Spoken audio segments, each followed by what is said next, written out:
বিরোধীদের চোখের ছানি অপারেশন করার নিদান দিলেন ত্রিপুরার মুখ্যমন্ত্রী ডক্টর মানিক সাহা।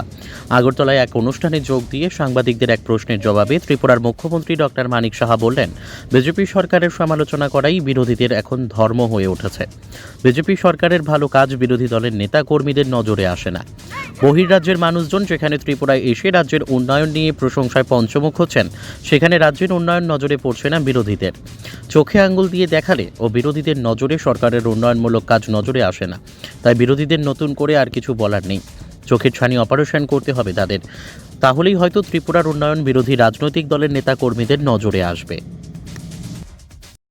কি বলবো আর, ওনাদের অ্যাকচুয়ালি চোখের মধ্যে যে পর্দাটা পড়ে আছে সেই পর্দাটা আগে সাফ করতে হবে, ক্যাটারেক্ট করতে হবে, তারপর দেখবে উন্নয়ন কাকে বলে।